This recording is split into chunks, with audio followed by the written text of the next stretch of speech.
بسم اللہ الرحمن الرحیم۔ کتاب الایمان چل رہا ہے، یعنی ایمان سے متعلق احادیث کا بیان۔ اس باب کی بہت ساری احادیث ماقبل میں گزر گئیں اور ابھی جو باقی ہیں ان کا سلسلہ جاری ہے۔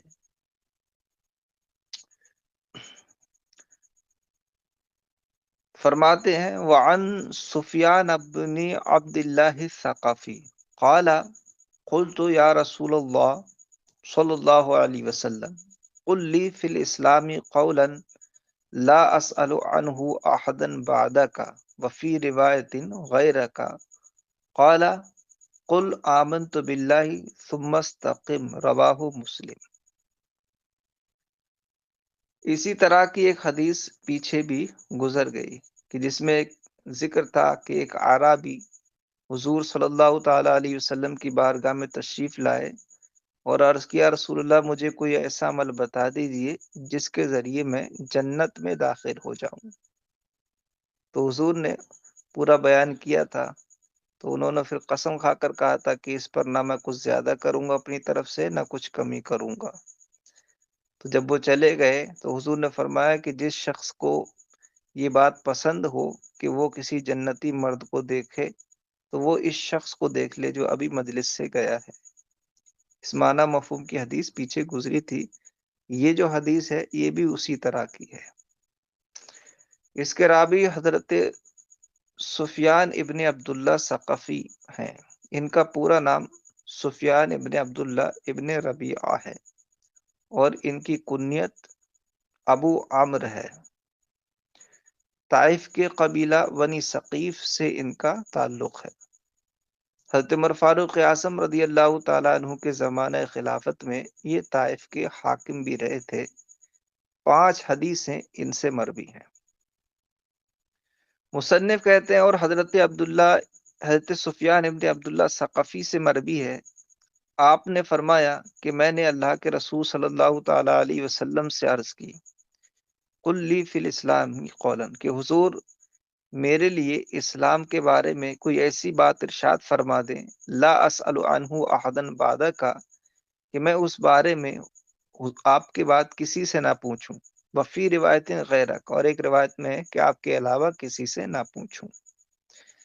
یعنی وہ سرکار صلی اللہ تعالیٰ علیہ وسلم سے ایک بنیادی نصیحت چاہتے تھے کہ حضور میرے دین کے بارے میں کوئی بنیادی نصیحت کر دیں کہ وہ نصیحت میری عمر بھر کے لیے کافی ہو جائے، اس کے بعد مجھے کسی سے پوچھنے کی ضرورت نہ پڑے۔ تو حضور صلی اللہ تعالیٰ علیہ وسلم نے ان کو ایک جامع ارشاد فرمایا قل آمنت باللہ ثم استقم۔ حضور نے فرمایا کہ تم کہو کہ میں اللہ پر ایمان لایا اور پھر اس بات پر جم جاؤ۔ یعنی حضور نے ان کو ایمان اور ایمان پر استقامت کا حکم دیا۔ اب یہ کہ مسلمان تو وہ تھے ہی، تو پھر ان کو آمن تو باللہ کہنے کا حکم کیوں دیا گیا؟ تو اس میں بتانا یہ ہے کہ عقیدتاً تو وہ ایمان تھے، اظہار ایمان کے لیے اپنی زبان سے الفاظ کہتے رہنے کا حکم ہے۔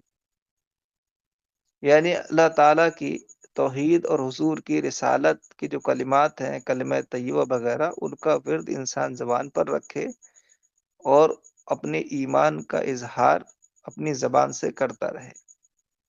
ہے نا؟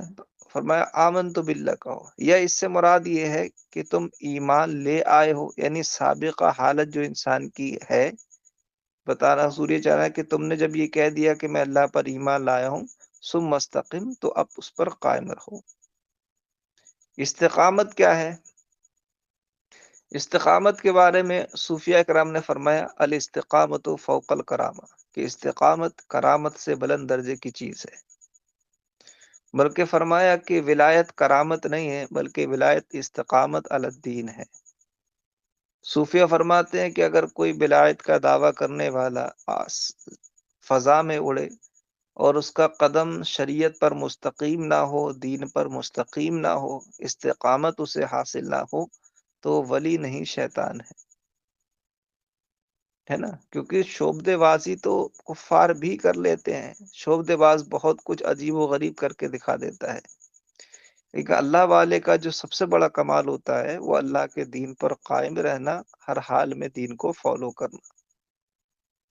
حضرت جنید بغدادی رضی اللہ تعالیٰ عنہ کی بارگاہ میں ان کی شہرت سے متاثر ہو کر ایک شخص مرید ہونے آئے، کافی وقت تک آپ کی بارگاہ میں رہے اور وہ اس فراق میں تھے کہ حضور کی کوئی کرامت دیکھوں تب مرید ہوں ان سے۔ ایک عرصہ ہو گیا، کوئی کرامت ان کے سامنے ہوئی نہیں، اور حقیقت یہ کہ ہوئی تو مگر وہ سمجھ نہ سکے۔ تو بعد میں اپنا مدعا عرض کیا کہ حضور آپ کی شہرت سن کر میں آیا تھا اور چاہتا تھا کہ مرید ہوں، لیکن میں کوئی کرامت دیکھنا چاہتا تھا اور میں اب تک نہیں دیکھ پایا۔ تو سرکار جنید بغدادی رضی اللہ تعالیٰ عنہ مسکرائے اور فرمائے، کیا اتنے وقت میں تم نے میرا کوئی کام خلاف سنت دیکھا؟ تو انہوں نے کہا کہ نہیں۔ آپ نے فرمایا، یہی میری کرامت ہے۔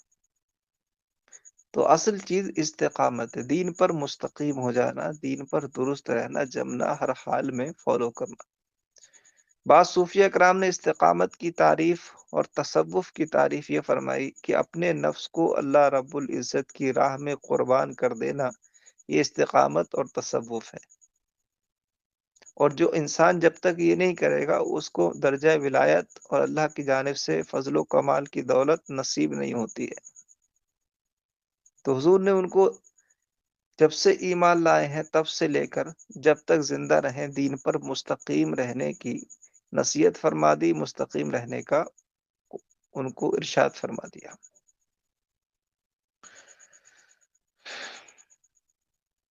قالا فرمایا، قل تم کہو، آمنت باللہ میں ایمان لایا اللہ پر، یعنی اسلام سے متعلق جتنے عقیدے ہیں ان سب کو میں نے دل سے قبول کیا۔ ثم استقم، استقم پھر تم اس پر مستقیم ہو جاؤ، قائم ہو جم جاؤ۔ رواہ مسلم، اس حدیث کو امام مسلم نے روایت کیا۔ وان طلحة بن عبید اللہ قال جاء رجل الى رسول اللہ صلی اللہ تعالی علیہ وسلم، یہ حدیث حضرت طلحہ ابن عبید اللہ رضی اللہ تعالی عنہ سے مروی ہے۔ یہ حضرت ابو بکر صدیق رضی اللہ تعالی عنہ کے بھتیجے ہیں۔ ان کی کنیت ابو محمد ہے، اور اولین قدیم الاسلام جو صحابہ ہیں یہ ان میں سے ہیں۔ قبیلہ قریش سے ان کا تعلق ہے۔ سرکار صلی اللہ تعالی علیہ وسلم کے ساتھ تمام غزوات میں شریک رہے ہیں، اور غزوہ احد تو ان کا خاص غزوہ رہا ہے۔ بلکہ صحابہ کرام کہتے تھے کہ احد کا دن تو طلحہ کا دن تھا، جو نبی کریم صلی اللہ تعالی علیہ وسلم کی ڈھال بن کر انہوں نے احد کے دن کا کافی وقت گزارا تھا۔ بلکہ حضور صلی اللہ تعالی علیہ وسلم ان کو تیر اٹھا کے دیتے تھے اور یہ دشمنوں پر مارتے تھے، اللہ کے رسول کے سامنے کھڑے ہو گئے تھے، ایک ہاتھ سے اتنے تیر روکے تھے کہ تیر روکتے روکتے ہاتھ شل ہو گیا تھا، یعنی حال جیسے فالج زدہ ہوتا ہے نا، اس کا ہاتھ کام کرنا بند کر دیتا ہے، تو ہاتھ شل ہو گیا تھا، اور اتنا شل ہوا تھا کہ آپ کا ہاتھ کاٹنا پڑا تھا۔ آج ہوتا ہے نا، جب کہیں زخم زیادہ لگ جاتے ہیں تو انفیکشن پھیلنے لگتا ہے، تو اس حصے کو کاٹتے ہیں تاکہ پوری باڈی سلامت رہے۔ تو اس قدر زخم تھے کہ وہ ہاتھ کاٹنا پڑا، کیونکہ کسی لائق نہیں بچا تھا۔ لیکن اللہ کے رسول صلی اللہ تعالی علیہ وسلم کے سامنے سے ہٹے نہیں، مسلسل کھڑے رہے تاکہ کوئی تیر کچھ آ کر اللہ کے رسول صلی اللہ علیہ وسلم کو نہ لگے۔ اس غزوہ احد میں 25 زخم آئے تھے، اور پوری باڈی پر ویسے 75 زخم تھے جو آپ کو غزوات میں لگے تھے۔ جنگ جمل جو ہوئی اس میں سن 36 ہجری میں آپ کی شہادت ہوئی۔ جلیل القدر صحابہ کرام میں عشرہ مبشرہ میں طلحہ ابن عبید اللہ رضی اللہ تعالیٰ عنہ۔ وعن طلحہ ابن عبید اللہ، اور حضرت طلحہ ابن عبید اللہ رضی اللہ تعالیٰ عنہ سے مروی ہے۔ قالا، آپ نے فرمایا، جاء رجل الی رسول اللہ صلی اللہ علیہ وسلم من اہل نجد سائر راس، کہا کہ اللہ کے رسول صلی اللہ تعالی علیہ وسلم کی بارگاہ میں ایک مرد آئے، من اہل نجد، نجد والوں میں سے، سائر راس، جن کے سر کے بال بکھرے ہوئے تھے، یعنی یہ ان کی وضاقتہ بیان کر رہے ہیں، اور کہاں سے تعلق تھا، وہ ند سے تعلق رکھتے تھے، اور جس وقت آئے تھے ان کے سر کے بال بکھرے ہوئے تھے۔ نسمع دویہ صوتہ ولا نفقہ ما یقول، دویون کہتے ہیں جو گڑگڑاہٹ ہوتی ہے، گنگناہٹ ہوتی ہے، اس کو دوی کہتے ہیں۔ جیسے کہ کوئی شخص تھوڑی دور سے آپس میں دو تین لوگ باتیں کر رہے ہوں اور آپ ان کے قریب سے گزر کر جائیں، تو کئی بار ہم کو اتنا تو سمجھ میں آتا ہے کہ یہ کچھ باتیں کر رہے ہیں، گنگناہٹ باتوں کی آ رہی ہے یہاں تک، لیکن کیا بات کر رہے ہیں یہ سمجھ میں نہیں آتا ہے۔ تو رابی کہنا یہ چاہتے ہیں کہ ہم اللہ کے رسول صلی اللہ تعالی علیہ وسلم کے پاس مجلس میں بیٹھے تھے، ایک شخص آئے اور ان کا حلیہ اس طریقے سے تھا، تو ابھی وہ مجلس میں داخل ہوئے ہی نہیں تھے، کچھ دور سے ہی وہ کچھ کہنے لگے تھے، اور جو کہہ رہے تھے اس کی گنگناہٹ تو ہم کو مجلس میں محسوس ہو رہی تھی، مگر کیا کہہ رہے ہیں یہ بات سمجھ میں نہیں آ رہی تھی۔ یہاں تک کہ جب وہ بالکل قریب آ گئے تو ان کی بات سمجھ میں آئی کہ وہ یہ کہنا چاہ رہے ہیں۔ کہتے ہیں نسمع دویہ صوتہ ولا نفقہ ما یقول، ہم ان کی آواز کی گنگناہٹ سن رہے تھے، ولا نفقہ، اور یہ نہیں سمجھ رہے تھے کہ وہ کیا کہہ رہے ہیں۔ حتی دنا من رسول اللہ صلی اللہ علیہ وسلم، یہاں تک کہ وہ اللہ کے رسول صلی اللہ تعالی علیہ وسلم سے قریب ہو گئے۔ فَإِذَا هُوَ يَسْأَلُ عَنِ الْإِسْلَامِ، تو جبھی وہ اسلام کے بارے میں پوچھتے ہیں۔ فائدہ یہ مفاجات کے لیے ہے، کسی بھی چیز کا اچانک جو ہوتی ہے اس کو بیان کرنے کے لیے آتا ہے۔ تو یہ کہنا چاہ رہا ہے جب وہ قریب ہوئے تو پتہ لگا رے یار یہ تو اسلام کے بارے میں پوچھ رہے ہیں۔ فَإِذَا هُوَ يَسْأَلُ الْإِسْلَامِ، تو جبھی وہ اسلام کے بارے میں پوچھ رہے تھے، اسلام کے بارے میں، اسلام کے بارے میں نہیں پوچھ رہے تھے، آگے کا جو اللہ کے رسول صلی اللہ علیہ وسلم کا جو جواب آ رہا ہے نا، وہ جواب بتا رہا ہے کہ الاسلام سے پہلے یہاں پر اس کا مضاف مقدر ہے۔ اصل عبارت ہونی چاہیے ان اعمال الاسلام، کہ وہ اعمال اسلام کے بارے میں پوچھ رہے تھے کہ اسلام میں لازمی طور پر کیا کیا عمل ایک بندے پر اس کو کرنے کا حکم ہوتا ہے، وہ مجھے بتا دیجیے۔ تو اللہ کے رسول صلی اللہ تعالی علیہ وسلم نے ان کو اسی طریقے کا جواب دیا جس میں اعمال اسلام کا ذکر ہے، نہ کہ اسلام کی حقیقت کا ذکر، کیونکہ اسلام کی حقیقت تو عقیدہ اور عقائد ہے۔ فَوَّ يَسْأَلُ عَنِ الْإِسْلَامِ، تو جبھی وہ اسلام یعنی اسلام کے اعمال کے بارے میں پوچھ رہے تھے۔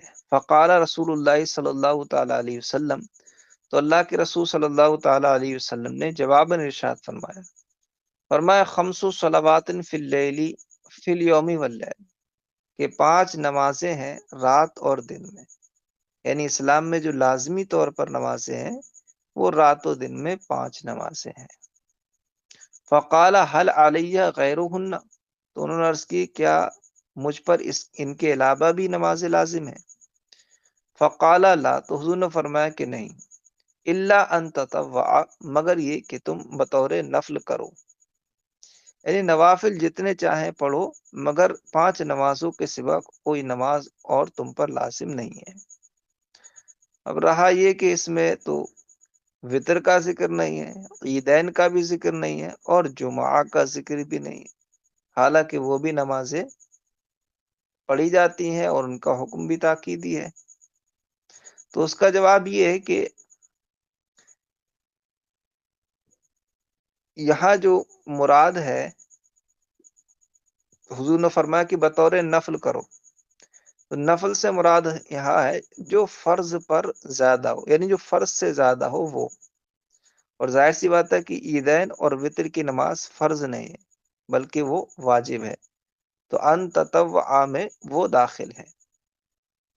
اور رہا جمعہ کا مسئلہ، تو وہ تو ظہر کا قائم مقام ہے، جس پر جمعہ فرض ہے اس پر ظہر فرض ہوتی نہیں ہے، ہاں اگر جمعہ نہ پڑھ سکے تو اس کو ظہر پڑھنی ہوگی، تو وہ تو جمعہ ظہر کا ہی قائم مقام ہے، تو وہ تو 5 میں کے اندر ہی آ گیا، ٹھیک ہے۔ اور یہ بھی ہو سکتا ہے کہ جس وقت حضور نے یہ ارشاد فرمایا اس وقت وطر اور عیدین کی نماز لازم نہ ہوئی ہو، یعنی واجب نہ ہوئی ہو، اس وقت کا یہ ارشاد ہے، ٹھیک ہے۔ بہرحال ان دونوں میں سے کوئی بھی جواب دیا جا سکتا ہے، اور یہ حدیث ہمارے موقف کے خلاف نہیں ہے۔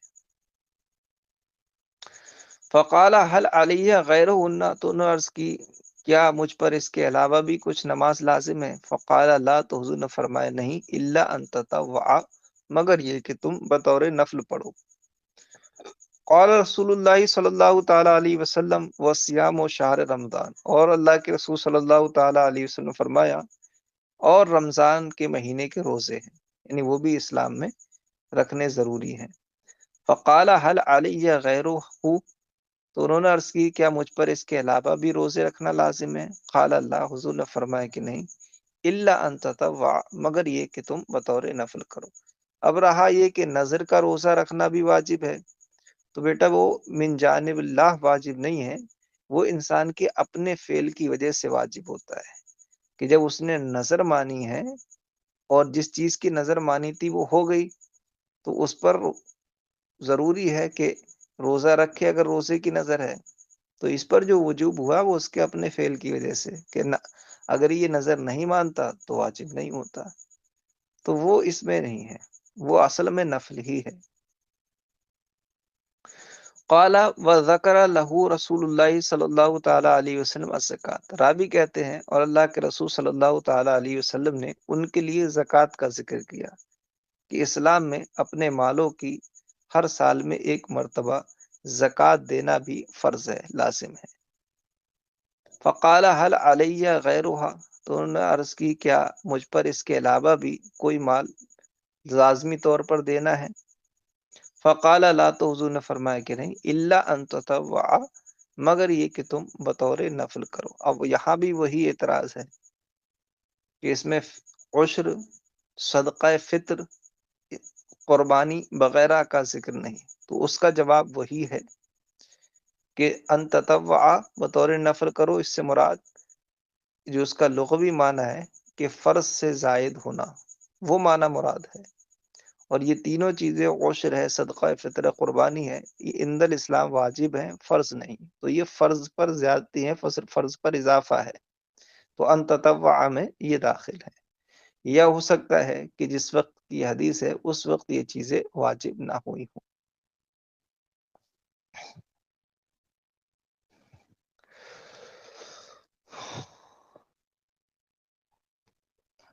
فقال لا، تو حضور نے فرمایا کہ نہیں، الا ان تطوع، مگر یہ کہ تم بطور نفل کرو۔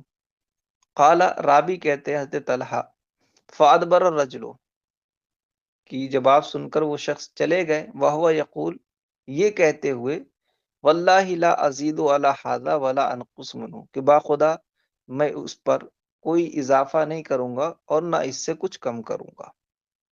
اس جملے کی توضیح پچھلی حدیث میں میں کر چکا ہوں، کیونکہ اللہ کے رسول صلی اللہ تعالی علیہ وسلم نے تو ان کو چند ہی اسلام کے اعمال بتائے تھے، سب تو اتنے نہیں ہیں، بہت زیادہ ہیں، تو پھر اضافہ نہ کرنے کا کیا مطلب؟ احکام اگر آئیں گے، اور وہ تو قرآن نازل ہونے کا زمانہ تھا، تو ان پر ایمان بھی لانا ہوگا، ان پر عمل بھی کرنا ہوگا، اور جو آ چکے تھے وہ بھی حضور نے ان کو سب نہیں بتائے، جیسے جیسے علم ہوگا ان کا عمل ان پر کریں گے وہ، تو پھر یہ کیسے کہہ سکتے ہیں کہ میں اس میں کچھ اضافہ نہیں کروں گا؟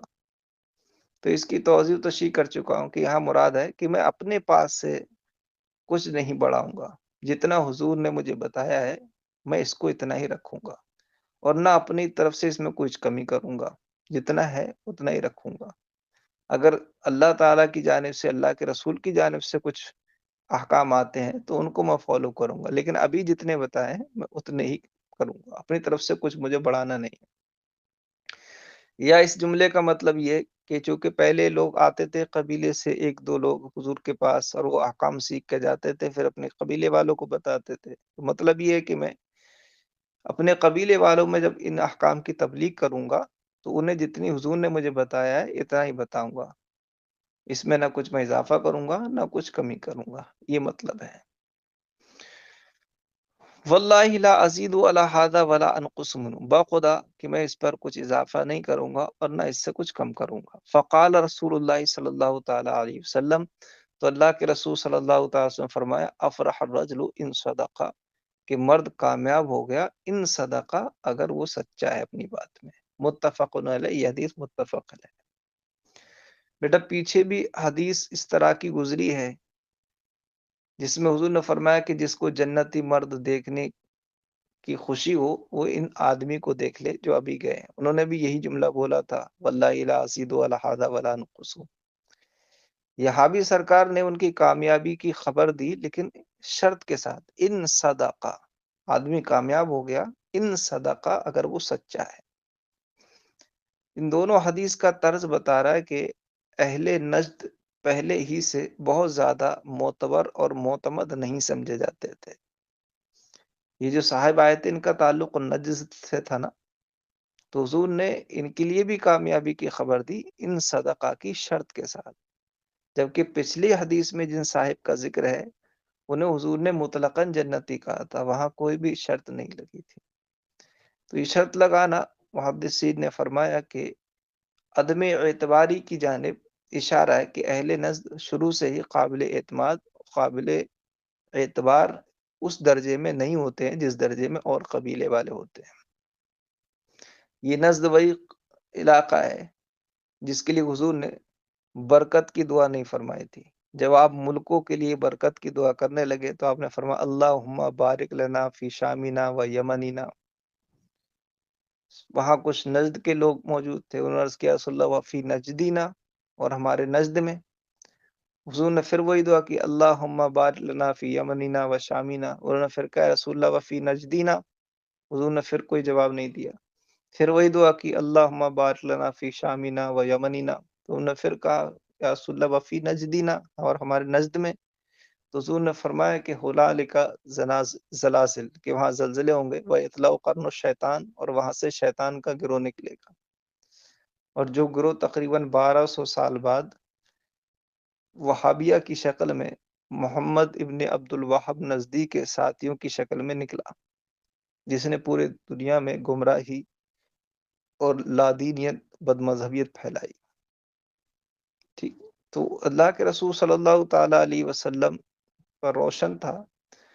حضور صلی اللہ تعالیٰ علیہ وسلم نے نزد کے حوالے سے جو حدیث ہیں وہ سب پڑھنے سے معلوم ہوتا ہے ان کی بے اعتمادی کی طرف پہلے ہی اشارہ فرما دیا تھا، احادیث اس کی طرف اشارہ کرتی ہیں۔